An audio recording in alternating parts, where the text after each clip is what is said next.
ustedes han compartido el Evangelio con un extraño, o algún familiar, o algún ser querido? Algunos, ok.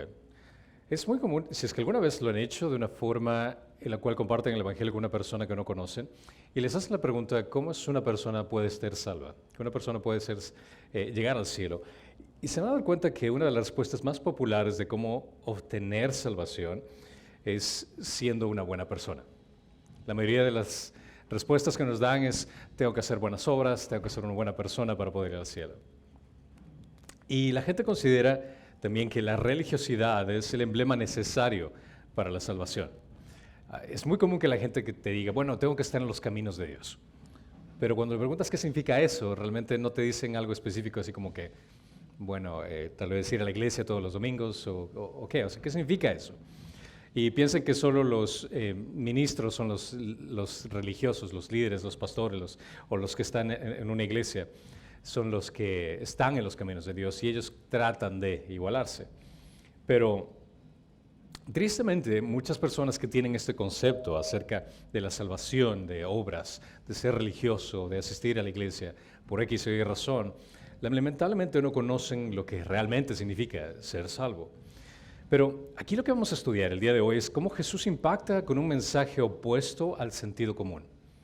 Cómo Jesús trae algo ahora a la gente que va a escuchar, y especialmente para muchos religiosos, que va a ser de un impacto muy fuerte acerca de que no solo por el hecho de decir que conoces a Dios, vas a ir al cielo.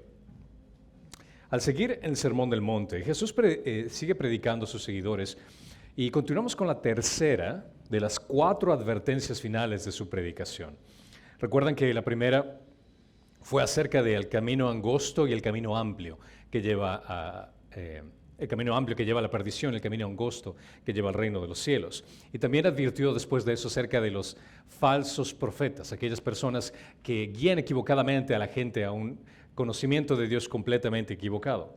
Y esta vez vamos a hablar acerca de el desenlace para los falsos profetas, pero también para aquellos seguidores que siguen este tipo de enseñanzas. Después de aclarar en el Sermón del Monte cuál era el tipo de persona que espera que sean sus seguidores, Jesús va a impactar a sus oyentes con esta terrible realidad que muchos van a encarar. Y esto está en Mateo capítulo 7 del 21 al 23. Así que abran sus Biblias a Mateo capítulo 7 del 21 al 23. Y Mateo 7, 21 al 23 menciona, no todo el que me dice, Señor, Señor, entrará al reino de los cielos, sino el que hace la voluntad de mi Padre, que está en los cielos. Muchos me dirán en aquel día, Señor, Señor, no profetizamos en tu nombre, y en tu nombre echamos fuera demonios, en tu nombre hicimos muchos milagros.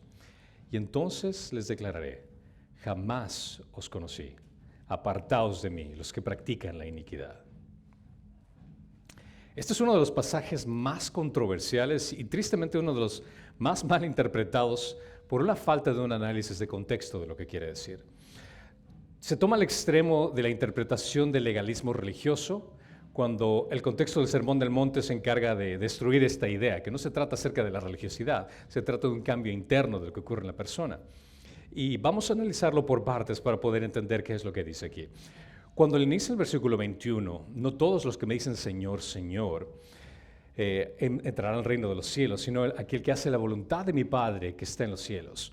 Si has leído los evangelios y no comprendiste por qué Jesús fue crucificado por los judíos, entonces déjame decirte que no has puesto atención a lo que se ha dicho en las Escrituras, porque este es el inicio de algo que comenzó como un ataque a Jesucristo, por el hecho de lo que acaba de declarar en este momento. Señor, Señor, se refiere a Él mismo.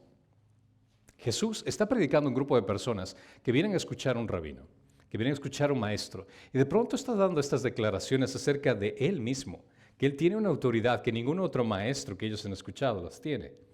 Este es uno de los inicios del por qué Jesús comenzó a ser odiado y perseguido por los líderes religiosos. Esta es una de las tantas palabras que separó por completo como uno de los rabinos que ellos conocían entre los judíos. Porque al decir, Señor, Señor, entrará, todo el que me dice, Señor, Señor, se pone en una posición de que Él tiene la autoridad de permitir a alguien que entre al cielo o que no entre. Ningún otro maestro en ese entonces se atrevería o se osaría decir, a mí como maestro, si me dices yo te voy a dar el pase o no te voy a dar el pase, por ponerlo de esa forma. Pero cuando me dice Señor, Señor, entraré en el reino, ahora Jesús ha sido identificado como el Señor. Si analizamos acerca de este término, Señor, solo fue utilizado anteriormente por Juan el Bautista. Y aparte de él, nadie todavía se había dirigido a Jesús como Señor. Juan el Bautista, en Mateo capítulo 3:3, mencionó, porque este es aquel a quien se refirió el profeta Isaías, diciendo, voz del que clama en el desierto, preparad el camino del Señor, haced derechas sus sendas. Al leer, sabemos que Juan el Bautista estaba preparando el camino para Jesucristo. Y Juan el Bautista se está refiriendo a Jesucristo como Señor. Ahora, Jesús se refiere a sí mismo como Señor. Esta es una introducción de una declaración rotunda que se avecina en los próximos capítulos. En el capítulo 8 se menciona acerca del señorío de Jesús como unas 5 veces. Claramente que Jesús se llama a sí mismo como Señor implica el reconocimiento de su gran autoridad. No es un maestro más que ellos estaban escuchando. Jesús es el Señor. Dirigirse a Jesús como Señor, Señor, implica un nivel de señorío y de compromiso con Él, que únicamente se le otorga a Dios. O, entendido en el contexto, al Mesías que iba a llegar. En otras palabras, Jesús les está depositando una serie de pistas a ellos, como diciendo, miren con quién se está encontrando en este momento. No están escuchando a otro maestro cualquiera, a otro maestro común. Yo soy ese Mesías esperado. Jesús no necesitó públicamente decir, yo soy Dios, sígueme y alábame. Esas palabras, porque muchas veces he escuchado a teos que dicen, bueno, en ninguna parte de las Escrituras dice que Jesús era Dios. Él nunca dijo que era Dios. No hacía falta. No era necesario, porque la forma en cómo hablaba, la forma en cómo predicaba, la forma en cómo trataba a la gente, te hacía caer en cuenta que era su divinidad, el ser Dios, el ser el Mesías escogido. Todas las profecías que habían cumplido en él apuntaban que él era el Mesías, así que no era necesario. Sería tan absurdo como decirte que tú tengas que decirme que eres un ser humano. No vas hablando con la gente diciéndolo, yo soy un ser humano. Todo el mundo entiende que eres un ser humano. Pero en este caso, Jesús no hacía falta que él explique específicamente que él era Dios. La forma en que él predicó lo separaba rotundamente del resto de los maestros. Que él se coloque a sí mismo como el punto clave para ir al reino de los cielos va mucho más allá que cualquier otra predicación que ellos hayan escuchado. Y Jesús es el único camino para ir al cielo. Después, claramente, escuchamos en Juan 14:6 que él mismo dijo, Jesús dijo, yo soy el camino, la verdad y la vida. Nadie puede ir al Padre si no es a través de mí. Aquí es una conexión únicamente de su autoridad, de quién es Él ante el resto de personas en comparación con los demás, que no es un simple maestro, no es un simple profeta, que Él es el Señor. Y aparte de eso, tiene una relación personal con el Padre, con mi Padre, menciona aquí. Esta es la primera vez que Mateo menciona que Jesús se refiere a Dios como Padre mío. ¿Recuerdan cuando Jesús estuvo enseñando antes en la predicación del Sermón del Monte acerca del Padre? Habló en oración que dijo de ser Padre nuestro en relación al grupo, lo cual también era muy extraño para los judíos haber escuchado eso antes, porque siempre se referían a Dios como Dios Todopoderoso, pero nunca en relación como familiar, como Padre. Ahora aquí es la primera vez que se menciona que Jesús está refiriéndose a Dios como Padre mío. Es significativo que Jesús se asoció tan estrechamente con el Padre que dio a entender su propia deidad, así como papel de juez final, al decirle, si es que tú me dices Señor, Señor, yo soy el que me encargo de dejarte entrar o no te dejargo entrar. Y vuelve a hacer la conexión con el Padre. Claramente se está apelando a Jesús como capaz de influir el destino eterno de los que apelan a Él. Jesús simplemente es visto como alguien que tiene influencia en los arreglos de la entrada para el reino de Dios. No existe otra entidad, no existe otra forma, no existe otra capacidad para un ser humano de poder entrar al cielo, sino es única y exclusivamente a través de Jesucristo. Él lo está estableciendo claramente. En el día del juicio, Jesús será visto por lo que realmente es. Y el saludo aquí implica que las personas en cuestión afirmarán quién es claramente. Se darán cuenta del señorío y se darán cuenta que la persona que estaba predicándoles en ese sermón del monte era Dios mismo. Jesús no está diciendo que sea malo decirle Señor, Señor, sino que es insuficiente únicamente venir ante Dios y decirle, bueno, Dios es grande, Dios existe, Dios me bendice. Eso no es suficiente. El hecho de que tengas conocimiento de que existe un Dios no significa que vas a ser salvo. El hecho de que sepas que Dios te bendice todos los días no significa que vas a obtener la salvación por eso. Acaba de señalar enfáticamente que los actos de una persona muestran lo que es esa persona. Y ahora dice que las palabras no son lo importante. Lo que tú digas únicamente, lo que tú verbalices acerca de quién es Dios, no es suficiente. Y lamentablemente muchas personas tienen esa idea de que solo por el hecho de conocer que existe un Dios, ya tienen una relación con Él.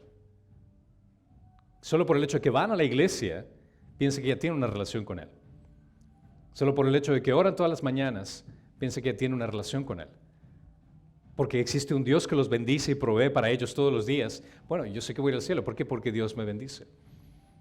Justamente el miércoles anterior fuimos a evangelizar y hablaba con unas personas que cuando les platicaba acerca de qué es lo que necesitas para ir al cielo, estas 3 personas no sabían qué, no sabían cómo. Les preguntaba, ¿tienes tú la seguridad para ir al cielo? No. Les pude predicar el Evangelio, les expliqué el Evangelio y al final me dijeron algo muy curioso.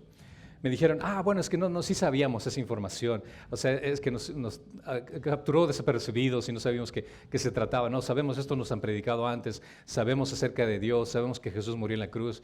Y se me hace curioso por el hecho de que si es que es la información tan importante de saber si tienes la seguridad de la salvación, de que Jesús es el camino, la verdad y la vida, y que cuando alguien te pregunte que no sepas, sería tan absurdo como preguntarle a Benjamín, ¿quién es tu esposa? Y que tú me digas, bueno, pues no sé, digo, discúlpame, pero ¿no es una señora que vive contigo? ¿Te describo físicamente? Sí, ella, es cierto. Es que me encontraste desapercibido, no sabía que estabas hablando de ella. Qué absurdo que suena, ¿verdad? Yeah. De la misma forma, si es que yo te pregunto, ¿tienes la seguridad que vas a ir al cielo? Y que la primera respuesta sea, bueno, no sé si soy buena persona, no sé si he hecho lo suficiente, me da a entender de que no tienes un concepto de quién es Jesús. Y claramente Jesús está estableciendo aquí que Él es el camino, Él es la verdad y Él es la vida, y que nadie puede ir al Padre si no es a través de Él. Y si es que no conoces a Jesús, no tienes salvación. El hecho de que digas Señor, Señor, es insuficiente. El hecho de que entiendas que existe un Dios es insuficiente. Es fácil para cualquiera profesar lealtad también, pero practicarla es otra cosa. Dice, este es el contraste que hace que las palabras son insuficientes en un contraste de tu obediencia. En Santiago 2:19 dice, tú crees en un Dios, haces bien, también los demonios creen y tiemblan. Sí, yo creo que existe un Dios, yo creo que Jesús murió en la cruz. Ok, perfecto. Pero déjame decirte algo, también los demonios creen eso. Pero no por el hecho de que los demonios entiendan esa información histórica, te hace ser salvo. No por el hecho de que tengas un conocimiento intelectual acerca de lo que ocurrió en la historia, de que un hombre murió en la cruz y que fue el fundador de una religión, te hace ser salvo. Porque los demonios también tienen ese conocimiento. El simple acto de llamar Jesús Señor y la correcta afirmación intelectual a quién es Jesús es insuficiente, es inadecuado. No se trata únicamente de un conocimiento intelectual. El hacer una oración una vez en tu vida para salvarte, como boleto de salida del infierno, tampoco te sirve. Y eso es algo que lamentablemente, tanto histórica como doctrinalmente y por experiencia me he dado cuenta que ha causado un daño también en las iglesias. Porque muchas personas tienden a poner su fe en una oración. Y en esa oración realmente no entienden lo que implica. Ahora, déjame aclarar, no quiero decir que una oración sea inválida, pero lo que quiero afirmar es el hecho de que ponemos la fe en una oración, pero no en el objeto de la oración, que es Jesucristo. Tristemente me ha pasado a mí el caso de que yo he evangelizado a seres queridos, familiares, amigos, y al principio les hacía hacer la oración, repite esta oración después de mí. Y yo repetía la oración después de mí fielmente. Y era porque yo eso es lo que había aprendido. Hacer que una persona haga la oración de salvación y perfecto, ya eres salvo. Pero pasa el tiempo, pasan los años, después veo a esta persona y tiene un estilo de vida completamente igual al que estaba antes. No existe ningún cambio absoluto en la persona. Esta persona no ha nacido nuevamente. Pero lamentablemente muchos tienen la idea de que no, bueno, yo hice esa oración. Y lamentablemente muchas personas que han hecho esa oración van a estar en presencia de Dios y dices, Señor, Señor, yo hice esta oración. Y Dios le va a decir, apártate de mí, nunca te conocí. Porque no se trata únicamente de una oración. No se trata únicamente de entender intelectualmente qué es lo que ocurrió. Señor, Señor implica señoría, que estás refiriéndote a alguien que tiene autoridad sobre ti. Esta idea de la oración, de tener una oración de salvación con la persona, viene el concepto de Romanos 10, 9 al 10, que dice, si confiesas con tu boca que Jesús es el Señor y crees en tu corazón que Dios le resucitó entre los muertos, serás salvo. Porque con el corazón se cree para justicia y con la boca se confiesa para la salvación. La importancia del contexto es crucial. ¿Por qué?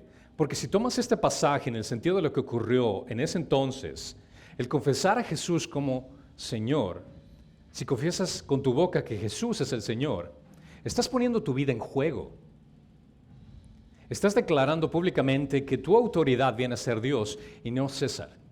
Estás declarando públicamente que tu autoridad y tu Dios viene a ser Jesucristo y no cualquier Dios pagano alrededor. Es decir, lo que estás afirmando verbalmente, eso es algo que públicamente se iba a conocer al punto de que tu vida iba a estar en peligro.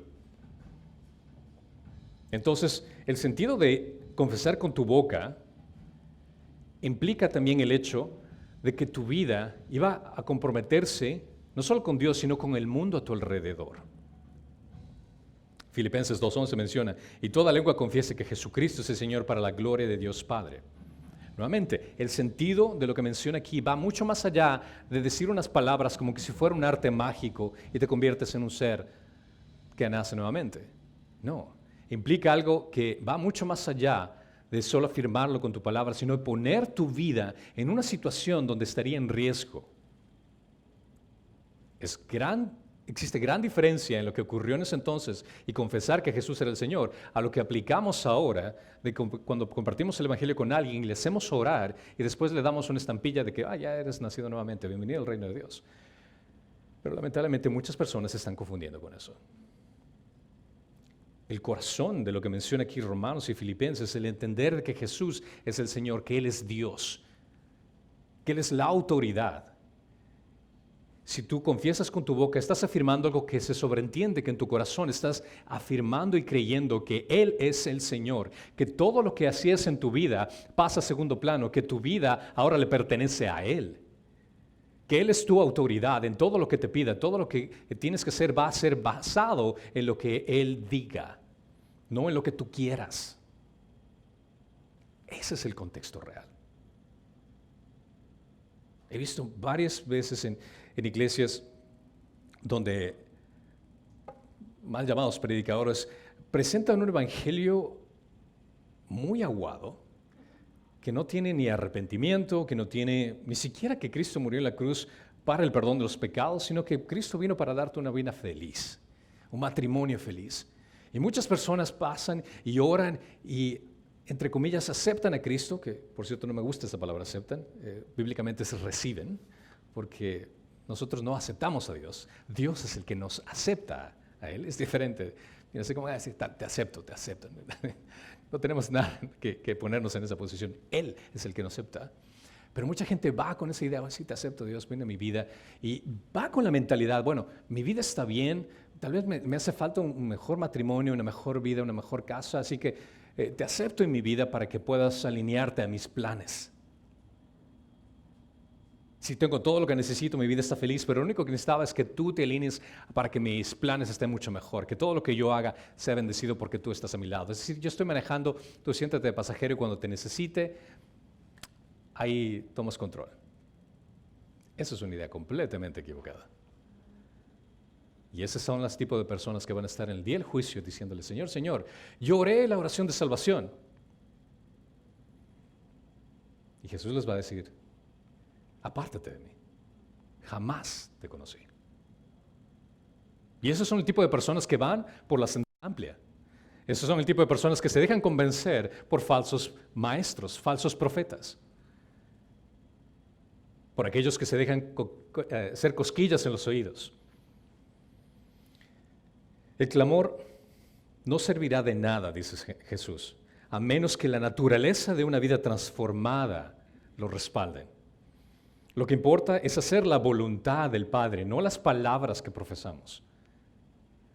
Cualquiera puede llenarse la boca al decir cierto tipo de cosas, pero si tus acciones no están alineadas con lo que profesas, es en vano, no te sirve. Pero ¿cuál es la voluntad del Padre? Porque Jesús afirma claramente aquí, no se trata únicamente de lo que dice, sino hacer la voluntad del Padre. La voluntad del Padre simplemente significa hacer lo que Dios requiere o que Él te dice que hagas. La voluntad de mi Padre implica que Cristo sea glorificado en la persona por medio de un arrepentimiento y no simplemente por una declaración. No se trata tampoco de una perfección y que nunca más vuelva a pecar esa persona, no. Se trata de hacer la voluntad de Dios Padre. ¿Y cuál es la voluntad de Dios Padre? Juan 6:29 dice, respondió Jesús y les dijo, esta es la obra de Dios, que creáis en el que Él ha enviado. Esta es la voluntad del Padre, que creas en el que Él ha enviado. ¿Y quién envió? A Jesucristo. Esta es la voluntad del Padre. Si quieres obedecer al Padre, esto es lo que te pide que hagas. Juan 6:39 menciona, y esta es la voluntad del que me envió, que de todo lo que Él me ha dado, yo no pierda nada, sino que lo resucitaré en el día final. Porque esta es la voluntad de mi Padre, que todo aquel que ve al Hijo y cree en Él tenga vida eterna. Y yo mismo lo resucitaré en el día final. Esta es la voluntad del Padre. Si quieres obedecer al Padre, esto es lo que te está diciendo, que creas en el Hijo. 1 Juan 3:23. Y este es su mandamiento, que creamos en el nombre de su Hijo, Jesucristo, y que nos amemos unos a otros como Él nos ha amado. Esta es la voluntad del Padre, que se enfoque todo única y exclusivamente en Jesucristo, que crean en Jesucristo. La declaración se malinterpreta cuando se considera hacer. Porque muchas veces las personas toman este pasaje diciendo, bueno, tienes que hacer la voluntad del Padre. Y comienzan a traer una serie de cosas legalistas, de que tienes que obedecer, tienes que hacer esto, tienes que hacer lo otro, lo cual se convierte en buenas obras para salvación. Cuando esto no se trata, se tiene que leer el contexto. Y claramente Jesús lo menciona aquí. La voluntad del Padre es que creas en Cristo. Claramente es una en la nueva naturaleza que Cristo permite que la persona obtenga. Las obras que hacen son para complacer a Dios, pero nunca se tiene que poner las obras antes que Jesucristo.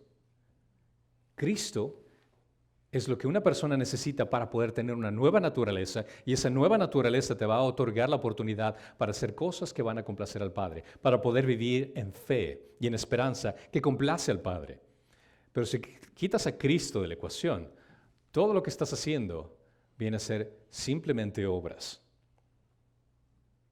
Y pensar que eres salvo únicamente por las cosas que tú haces, también vas a recibir esas palabras, apártate de mí, jamás te conocí.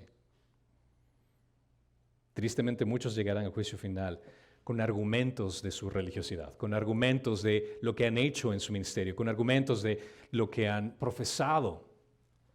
Pero realmente no existía un cambio en la naturaleza interna. como lo menciona incluso en el versículo 22. Muchos me dirán aquel día, Señor, Señor, ¿no profetizamos en tu nombre? ¿En tu nombre no echamos fuera demonios? ¿En tu nombre no hicimos muchos milagros? Ya sea que un grupo de personas lleguen en presencia de Dios diciendo, Señor, pero yo hice la oración de salvación. Tu vida no reflejó ningún cambio en lo absoluto. Tú hiciste solo un acto religioso que te confundió, nada más. Pero vuelvo a aclarar este punto. No es que esté en contra de la oración, no es que esté en contra de la oración de salvación tampoco, pero el hecho de que la gente ponga un énfasis en el hecho de que solo porque hiciste esa oración ya seas declarado salvo, ese es un error. Yo he aprendido, y en el transcurso de mi crecimiento espiritual he hecho esto. Me acuerdo cuando fui a evangelizar de misionero en Honduras o en México. Conversaba con la gente y le decía que haga una oración después de mí. Y recuerdo cuando estaba traduciendo a gente, la gente hacía que muchos que se les presentaba el Evangelio repitan la oración y salíamos de las casas y ya estás salvo, ya hiciste la oración. Recuerdo que salíamos con un número de alrededor de 600 personas que han hecho afirmaciones de fe en ese sentido. Pero dentro de mi corazón tenía este pesar de que realmente las personas no fueron salvas, únicamente fueron amables. ¿Por qué? Porque les acabamos de traer un regalo y por ese regalo, cualquier cosa que les pidas que ellos hagan, ellos solo lo van a hacer. ¿Por qué? Por amabilidad. Conozco mi cultura, conozco la gente y los que estaban haciendo era únicamente siendo amables contigo y hospitalarios. Recuerdo el siguiente año que fui, tenía este pesar y estaba únicamente traduciendo a la gente que estaba predicando el Evangelio y la primera pregunta que se hace en el libreto que teníamos que aprendernos era, si es que tú fueras a morir hoy, ¿tienes la seguridad que vas a ir al cielo? La respuesta que daban era no. Después predicaban todo el Evangelio, yo traducía todo literalmente. Y estábamos a punto de irnos. Y le decía a la persona que estaba predicando el Evangelio, disculpa, ¿puedes preguntarle, hacerle la primera pregunta nuevamente? Y recuerdo que me decía, no, pero ya oró, ya todo está bien. No, por favor, solo compláceme por esta pregunta. Claro, les hacía la traducción. Si fueras a morir hoy, ¿tienes la seguridad que vas a ir al cielo? ¿Cuál cree que fue la respuesta? No. Me acuerdo la cara que ponían estas personas, como diciendo, los misioneros, pero ya te expliqué, ya hiciste la oración. Y yo, ¿te molesta si es que puedo tomar control y explicar la situación? Y me sentaba a conversar con ellos, a dialogar, a entender, a razonar con las Escrituras y hacerles caer en cuenta que la única forma para poder ir al cielo es por medio de Jesucristo. Una vez que entendían este mensaje, solo les hacía la pregunta, ¿qué es lo que una persona necesita para ir al cielo? Recibir a Jesucristo como tu Señor y Salvador. Perfecto, eso es todo lo que necesito. Tal vez la única pregunta que hacía para como empujar a la persona, por ponerlo de esta forma, es decirles, ¿cuándo vas a hacer esto? ¿Cuándo vas a hacer esto? Recuerdo, contaba con una sola mano, estas ocasiones cuando les hacía esta pregunta y me decían, yo en este momento quiero hacerlo. Ok, perfecto. Hazlo. Ora, pide. Yo puedo orar por ti, pero tú pídele. Yo no puedo decirte qué es lo que tienes que decirle a Dios. Tú ya entiendes tu condición pecaminosa, tú ya entiendes tu situación como pecador. Tú dile lo que necesitas decirle. Y esas oraciones que escuchaba de aquellas personas que decían, en este momento quiero hacerlo, fueron mucho mejores que si yo hubiera puesto palabras en su boca. Tuve la bendición de ver gente nacer nuevamente enfrente de mí por lo que decían. Porque el poner palabras en la boca de alguien vendría a ser tan insultante como en este punto. Te voy a poner como un ejemplo. Imagínate en una relación matrimonial donde exista adulterio. Y usted dando consejería a esta pareja y me acerca el esposo que cometió adulterio y le diga, ven conmigo, vamos a hablar con tu esposa. La esposa sentada al frente y yo le digo al esposo, ok, repite después de mí. Querida esposa, siento mucho por lo que hice, siento mucho por lo que hice. Lamento haberte engañado con alguien, lamento haberte engañado. ¿Tú crees que la mujer va a sentirse como que, oh, wow, qué sincero que fue esto? Realmente me siento que fuiste honesto conmigo, me dijiste la verdad. En lo absoluto.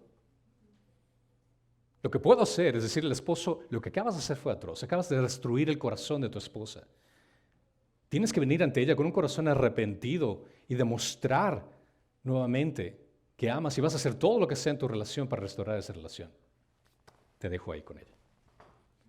Eso sería diferente al hecho de que yo ponga palabras en su boca a decir cosas que tal vez ni siquiera siente. Y lamentablemente muchas veces nosotros hacer una oración de salvación, ponemos palabras en boca de alguien que ni siquiera entiende. Si es que no entiende su condición pecaminosa y la situación que tienen ante el Dios santo y perfecto, es el equivalente a aquella persona que va a estar en presencia de Dios diciéndole, Señor, Señor. Y en aquel día menciona que jamás te conocí. La mayoría de los eruditos están de acuerdo a que el significado que implica cuando menciona en aquel día se refiere al día de juicio final. Eso también se puede expresar como ese día cuando Dios juzgará al mundo, a la gente del mundo. Pero para ser más claros, ¿qué es el día del juicio? Para entender muy bien el día del juicio, podemos leer, por ejemplo, lo que menciona en 2 de Tesalonicenses capítulo 1:7, que dice, y daros alivio a vosotros que sois afligidos, y también a nosotros, cuando el Señor Jesús sea revelado desde el cielo con sus poderosos ángeles en llama de fuego, dando retribución a los que no conocen a Dios y a los que no obedecen el Evangelio de nuestro Señor Jesucristo. Estos sufrirán el castigo de eterna destrucción, excluidos de la presencia del Señor y de la gloria de su poder, cuando Él venga para ser glorificado en sus santos en aquel día y para ser admirado entre todos los que han creído, porque nuestro testimonio ha sido creído por vosotros. Jesús va a regresar y se va a encargar de aquellas personas que no han creído en Jesucristo. Hay una serie de pasajes en las Escrituras que se refiere al juicio final, al final de los tiempos, cuando todos compadecerán ante Dios, ante Él directamente, ante Jesucristo. Hebreos 9:27 menciona, y así como está decretado que los hombres mueran una sola vez y después de esto, el juicio. Al final de los tiempos, la humanidad estará en presencia del gran juez, que es Jesucristo, a quien rendirán cuentas de acuerdo a todo lo que han hecho en esta vida. Serán juzgados de acuerdo por sus obras. En Apocalipsis 20, del 11 al 15, menciona este gran evento. Y vi un gran trono blanco, y el que estaba sentado en él, de cuya presencia huyeron la tierra y el cielo, y no se halló lugar para ellos. Y vi a los muertos grandes y pequeños de pie delante de un trono. Y los libros fueron abiertos, y otro libro fue abierto, que es el libro de la vida. Y los muertos fueron juzgados por lo que estaba escrito en los libros, según sus obras. Y el mar entregó los muertos que estaban en él, y la muerte y el Hades entregaron a los muertos que estaban en ellos, y fueron juzgados cada uno según sus obras. Y la muerte y el Hades fueron arrojados al lago de fuego. Esta es la muerte segunda, el lago de fuego. Y el que no se encontraba inscrito en el libro de la vida fue arrojado al lago de fuego. Aunque el juicio se basa en las obras, no se trata de comparar las buenas obras con las malas obras. Muchas personas tienden a usar este pasaje como diciendo, bueno, voy a tratar de hacer obras buenas, para cuando llegue este juicio voy a poner las buenas obras en una parte de la balanza y las malas obras van a estar en la otra parte de la balanza, a ver cómo se mide. Pero no existe una balanza celestial donde puedas hacer esto. En última instancia, nuestra entrada al cielo o al infierno se basa en si nuestros nombres están escritos y registrados en el libro de la vida. Y para que nuestro nombre esté escrito en el libro de la vida, solo hay un individuo que nos permite poder hacer esto. Y es Jesucristo. Nadie más. En este punto donde Jesús menciona que la gente vendrá con justificaciones absurdas, tratando de buscar simpatía por adulación. Señor, Señor. No se trata de lo que dices. O tratando de ofrecer chantajes disfrazados de obras religiosas. Señor, pero mira lo que hice. Mira cómo traté a la gente del ministerio. Mira cómo hice estas obras. Mira la cantidad de personas que siguieron en tu nombre. Pero tristemente también van a haber otras que están apelando a su ignorancia. Bueno, Señor, yo no sabía esta información. Lo siento, pero ignorancia no te justifica. El hecho de que no tengas conocimiento de la ley no significa que no tengas que ser castigado por la ley. La falta de conocimiento de Jesucristo no significa que seas justificado de tus pecados. ¿Por qué? Porque toda la humanidad será castigada por sus pecados.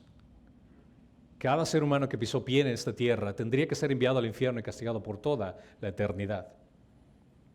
Pero Jesús ofrece esa absolución, esa redención por la muerte en la cruz.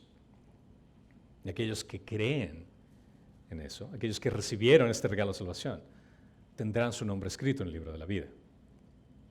Pero también vale la pena aclarar que existe una diferencia grande entre lo que se menciona en este capítulo del gran trono blanco con lo que va a ocurrir en el tribunal de Cristo. Este es otro lugar totalmente diferente. Porque, ¿cuál es la diferencia entre el trono blanco y el tribunal de Cristo? Claramente lo vemos, por ejemplo, en Romanos 14:10, dice, pero tú, ¿por qué juzgas a tu hermano? O también tú, ¿por qué menosprecias a tu hermano? Porque todos compadeceremos ante el tribunal de Dios. Aquí menciona que esto es un lugar diferente, una situación de juicio, entre comillas, diferente. Porque está escrito, vivo yo, dice el Señor, que ante mí se doblará toda rodilla y toda lengua alabará a Dios. De modo que cada uno de nosotros dará a Dios cuenta de sí mismo. Aquí Pablo está escribiendo a cristianos.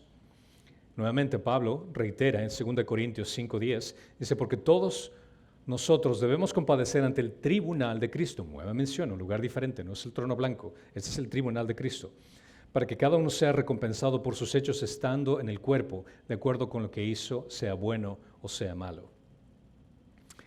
En el contexto está claro que ambos pasajes se refieren a los cristianos, no a los incrédulos. Y en el tribunal de Cristo implica que los creyentes van a rendir cuentas de su servicio como cristianos que han nacido nuevamente para recibir remuneración de su trabajo, de su servidumbre ante el Señor. El tribunal de Cristo no determina la salvación. La salvación está en Jesucristo. Eso fue determinada por el sacrificio de Cristo para nosotros y nuestra fe, confianza absoluta en el trabajo culminado de Cristo en la cruz. Todos nuestros pecados son perdonados y nunca seremos condenados por ellos. No debemos ver el tribunal de Cristo como Dios juzgando nuestros pecados, sino Dios recompensando nuestras vidas de servicio ante el Señor. Hay una gran diferencia entre los dos. Una persona puede ir al cielo gracias al trabajo culminado de Jesucristo, pero implicaría que ¿vas a llegar al cielo con las manos vacías? Eso vendría a ser el tribunal de Cristo. Que lo que hiciste va a ser recompensado por la eternidad. Y existe un gran contraste con lo que menciona Jesús en el Sermón del Monte, que en aquellos dicen que profetizaron, aquellos que exorcizaron, aquellos que hicieron milagros, que no se trata de galardones, sino se trata de que están tratando de pretender que su chantaje religioso, de que sus obras van a ser suficientes para poder entrar al cielo. No se trata de lo que tú haces, sino lo que Cristo hizo. Entonces, en el contexto, todo lo que dicen que supuestamente dentro del contexto religioso que les va a ayudar para entrar al cielo, Jesús les dice, apártate de mí, no te conozco. El profetizar, el exorcizar, el hacer milagros, no es algo que puede borrar tus pecados. Y es interesante porque la pregunta que lo afirman aquí es, no hicimos esto, no exorcizamos, no hicimos milagros en tu nombre. Y es una pregunta retórica porque la respuesta puede ser, sí, puede que lo hayas hecho. El grupo de los 3 logros sobresalientes se alega como la evidencia clara de que aquellos que promulgaban hacer estas cosas supuestamente tenían una relación porque lo decían en el nombre de Jesús, en el nombre del Señor. Pero aquellos que así alegan han pasado por alto algo muy importante. El hecho de que pueden haber prodigios mentirosos, que pueden haber obras o situaciones que engañan a la gente. Y estas obras, estos milagros, estos eventos sobrenaturales, por más de que le pongas la estampilla de que, bueno, el nombre de Jesús, el trasfondo puede ser que sea el maligno engañando a la gente, desviándolas para una creencia completamente diferente acerca de quién es Dios, acerca de quién es Jesucristo, e introducir tal vez otros seres en el proceso como María, santos, cualquier cosa. Otra religión completamente diferente tal vez. Porque Mateo 24 menciona, porque se levantarán falsos cristos y falsos profetas y mostrarán grandes señales y prodigios para así engañar de posible aún a los escogidos.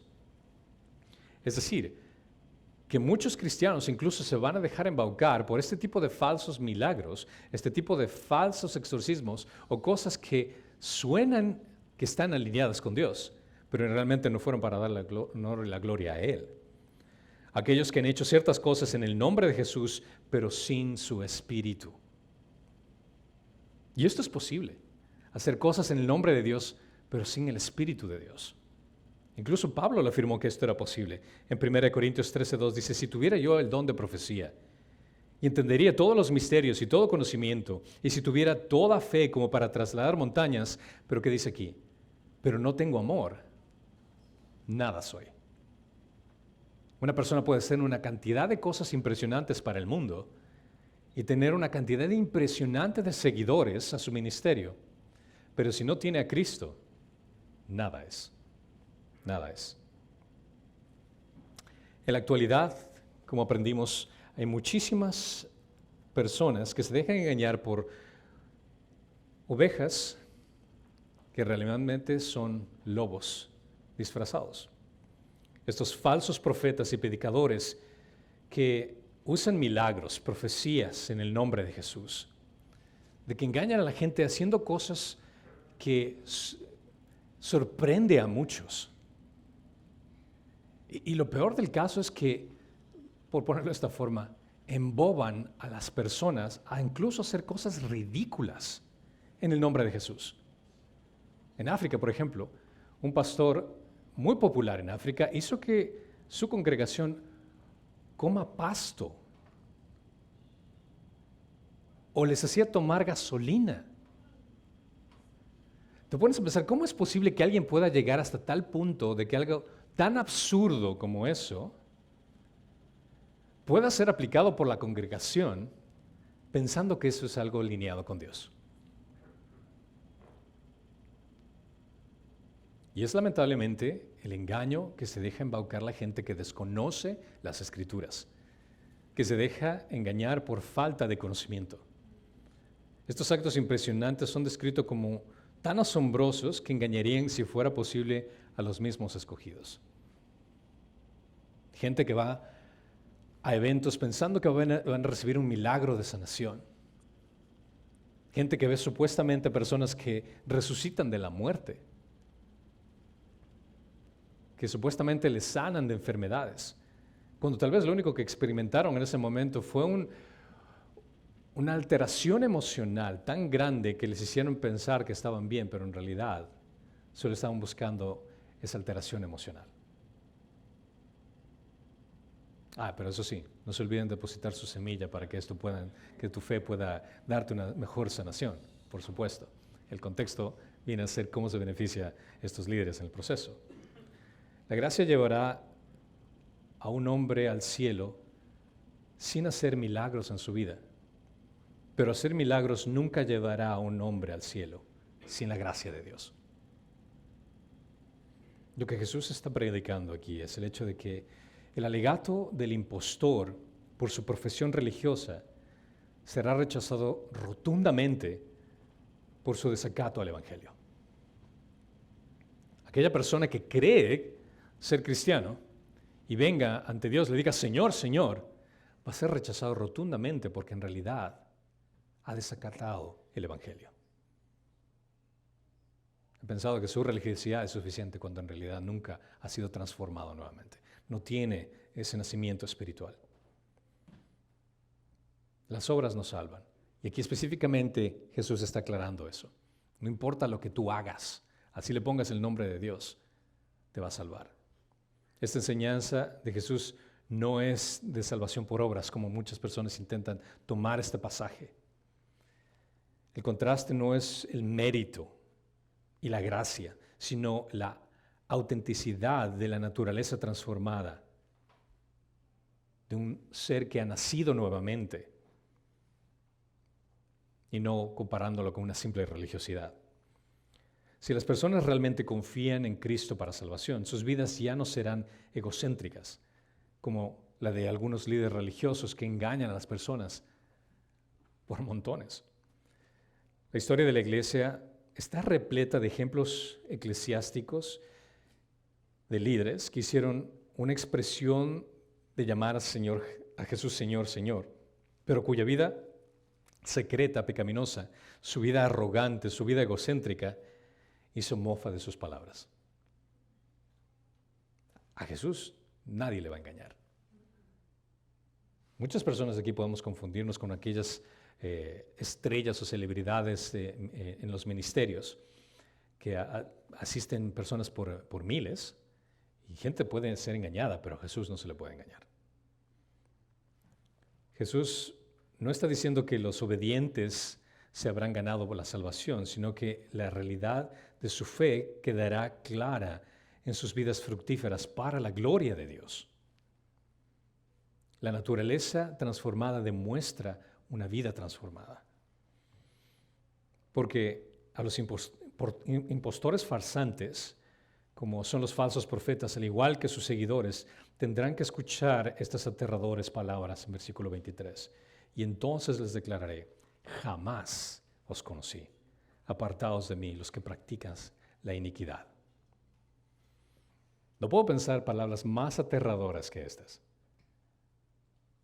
Cualquier persona en la humanidad puede insultarme, hacerme degradar, lo que sea, realmente es irrelevante. Palabras vienen y se van. Pero que el Señor, el creador del mundo, te diga estas palabras: jamás te conocí. Y que tú le digas la misma respuesta: pero Señor, yo fui a la iglesia, Señor, yo hice esa oración, Señor, yo he tratado de dar cosas a la gente pobre, Señor, yo he hecho obras. No, lo hiciste solo por tu vanagloria. Lo hiciste solo para darte a conocer a ti. Lo hiciste solo para quedar bien ante los demás. Jamás te conocí. Nunca te conocí. Considera que las personas que estaban escuchando esta predicación constituye una fórmula utilizada por los rabinos judíos cuando pronunciaban una prohibición contra alguien. El jamás te conocí, la forma como lo menciona, significa no tengo nada que ver contigo. O tú no significas nada para mí. Wow. Nunca os conocí. No significa, por supuesto, que Dios sea ignorante acerca de tu existencia. Es absurdo, porque Dios es omnisciente, lo conoce todo. Sino que nunca lo reconoció por lo que decían ser. Jamás te conocí. Me decías Señor, Señor, pero nunca me obedeciste. Me decías Señor, Señor, pero nunca te sometiste ante mí. Nosotros somos esclavos cuando venimos a ser parte de la familia de Dios. Sí, somos hijos de Dios, pero somos comprados por un precio que es la sangre preciosa de Jesucristo. Y al afirmar que Él es Señor, entendemos que nosotros convertimos en esclavos de Él. No se trata acerca de nuestra vida, se trata acerca de cómo nuestra vida va a glorificarlo a Él. El hecho de que Él no reconozca a estos falsos cristianos advierte una trágica realidad de un autoengaño espiritual aparente que existe entre los religiosos. Tristemente podría afirmar que muchas personas que vienen a la iglesia están sentados. Son este tipo de personas que piensan únicamente por estar aquí, el venir una vez los domingos, el marcar la cajita de las cosas, de actividades que haces durante la semana y fuiste a la iglesia y eso es todo, es lo único que necesitas. Apártate de mí, jamás te conocí. Tú no me perteneces. No existe relación entre los dos. En 1 Juan 2:19 menciona este tipo de personas aclarando de quiénes son.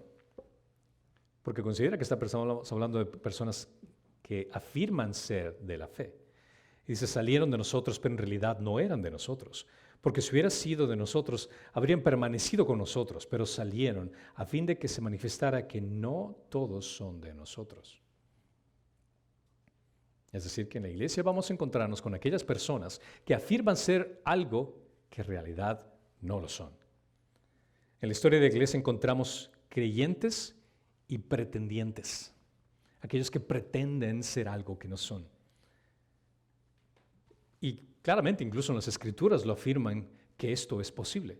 No es el hecho de que esta sea una idea que estoy poniendo en la Biblia, de lo que vemos en la actualidad, sino que es algo que la Biblia incluso nos advierte que existe. Claro ejemplo, tenemos a Judas. Judas estuvo con Jesús. Fue uno de sus apóstoles. ¿Y qué pasó? Lo traicionó. No era parte de él. En Hechos 8, del 4 al 25, podemos leer acerca de Simón el mago, que escuchó el Evangelio, se bautizó, lo siguió, pero en realidad no era uno de ellos. Confirma suficiente esta triste realidad de que existen individuos dentro de las iglesias que pretenden ser algo que no son. Y Dios conoce claramente a quienes son de su familia. No podemos disfrazarnos en el día de juicio y decirle, mira, yo soy de tu familia. No, yo conozco a mis hijos. Segunda Timoteo 2:19 menciona, no obstante, el sólido fundamento de Dios permanece firme, teniendo este sello. El Señor conoce a los que son suyos, y que se aparte de la iniquidad todo aquel que menciona el nombre del Señor. Aquellos que somos parte de la familia de Dios entendemos perfectamente lo que Dios quiere de nosotros, por ende nos apartamos de la iniquidad. No significa que vamos a dejar de pecar, pero cuando pecamos entendemos el conflicto espiritual que existe dentro de nosotros, que no nos va a permitir seguir en un caminar normal, sino que vamos a apartarnos del pecado, vamos a arrepentirnos del pecado. ¿Por qué? Porque pertenecemos a un señorío a quien tenemos que rendir cuentas, que queremos complacer con nuestra vida. Sin embargo, para aquellos que pretenden ser cristianos, Dios dice que no los conoce, ni como hijos, ni como amigos, nada. Pero los ubica diciéndoles, apartados de mí. No eres parte de mí. Jesús mismo no solo decide quién entra al reino en última instancia, sino que también determina quién será desterrado de su presencia. Ese mismo Jesús que vino a predicar amor, misericordia, que dio su vida por la humanidad, es el mismo Jesús que va a mandar a gente al infierno. No simplemente por no conocerlos, sino por haberse engañado a sí mismo y a otros, pretendiendo ser alguien que no son, y haber usado injustificadamente el nombre del Señor con el propósito de promover su propio honor. La razón de su rechazo por parte de Cristo es que su profesión era únicamente verbal, pero no moral. Era únicamente un acto, pero no de naturaleza. Se refería solo a labios y no a una vida transformada por causa del Evangelio. Llamaron a Jesús Señor, Señor, pero nunca se sometieron a su señorío, ni obedecieron la voluntad de su Padre, que era creer en Jesucristo. Pueden pretender hacer obras poderosas en sus ministerios, pero en su comportamiento cotidiano solo demostraron iniquidad. Practicaron iniquidad. Iniquidad se expresa en esa falta de amor genuino del prójimo, esa falta de amor y de interés por los demás. Y claramente cuando vemos este tipo de predicadores que practican iniquidad, es el hecho de que a ellos no les interesan los seres humanos. No les interesan las personas en la congregación. Lo único que les interesa es lo que tienen en sus bolsillos, en sus cuentas bancarias. Lo último que piensan es cómo se encontrará bien en su familia, en su relación. Hey, si estás más en tu relación, estás mal en tu familia, da más dinero para que Dios te bendiga más. Lo único que les interesa son sus propios bolsillos. No tienen un amor genuino por el prójimo. O ese amor que incluso de que su congregación sea fiel en obedecer al Señor. A ellos no les interesa predicar a la gente una obediencia, un sometimiento al Señor. Intentan ganar la salvación por obras, es rechazar el Evangelio y la soberanía de Cristo. Y ellos piensan que por sus obras van a poder hacerlo. El pecado reemplaza la soberanía de Dios con nuestra inclinación humana hacia la voluntad propia y la rebelión contra la voluntad de Dios. La voluntad de Dios es que crean en Jesucristo, pero la gente se enfoca más en lo que ellos pueden hacer por su propia cuenta. Y el alegato del impostor por su profesión religiosa será rechazado rotundamente por su desacato al Evangelio. En conclusión, estos versículos 21 al 23 que hemos visto, por lo menos 3 formas de los impostores que intentan arreglar su situación ante Dios en el día del juicio final, son los de boca para afuera, que alegando lealtad a Jesús como Señor, nunca realmente profesaron tener una relación con Él. Son aquellas personas que hicieron esa oración de fe una vez en su vida, pero realmente lo único que hicieron fue repetir las palabras que alguien más les puso en su boca. Y pensaron que esa etiqueta de ser cristianos por hacer esa oración era suficiente. Y continúan su vida normal como que si nada ha pasado. No, yo confío en esa oración que hice una vez. La segunda clase de personas son aquellos que están haciendo señales espectaculares, apantallando a la gente con la religiosidad y sus ministerios, que pretenden ser alguien que no son, incluso son tan populares en sus congregaciones, en redes sociales, como superpastores o pastores estrellas, que buscan más impresionar a la gente. Pero ellos ya obtuvieron todo lo que ellos buscaban en este mundo. Y el tercero, los que realizan estas señales en el nombre de Jesús, afirmando que son obras de Dios, pero en realidad lo hacen únicamente para incrementar su ego. Mira, mi ministerio está bendecido, mira las cosas que puedo hacer. Es una mentira. ¿Qué llevaría a alguien a pretender un recurso tan elaborado? Sería más lógico obedecer el Evangelio que tratar de hacer toda esta patraña. Pero la respuesta es simple. Es el orgullo de las personas, el buscar alabanza propia.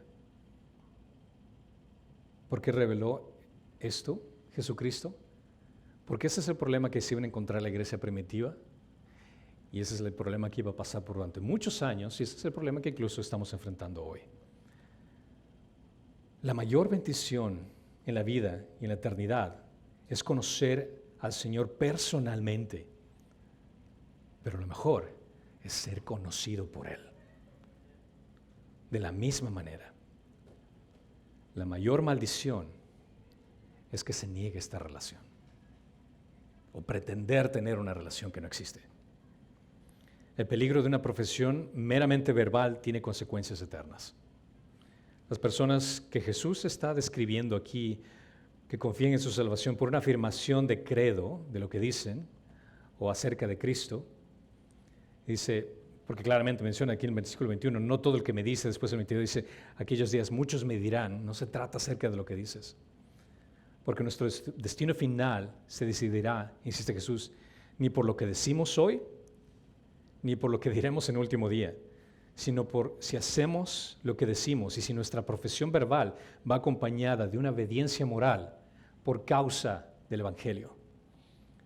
Y esto es posible únicamente cuando una persona verdaderamente nace de nuevo, ya que tiene el Espíritu de Dios viviendo dentro. Y el Espíritu le permite conocer y hacer la voluntad del Padre. Caso contrario, nadie puede hacerlo. Romanos 8:9 menciona, sin embargo, vosotros no estáis en la carne, sino en el Espíritu. Si en verdad el Espíritu de Dios habita en vosotros, pero si alguno no tiene el Espíritu de Cristo, el tal no es de Él. Solo un cristiano nacido nuevamente por el Espíritu puede no solo llamar a Jesús Señor, sino que también puede obedecerlo como un siervo fiel. 2 Corintios 12:3, por tanto, os hago saber que nadie hablando por el Espíritu de Dios dice Jesús es anatema, y nadie puede decir Jesús es el Señor excepto por el Espíritu Santo.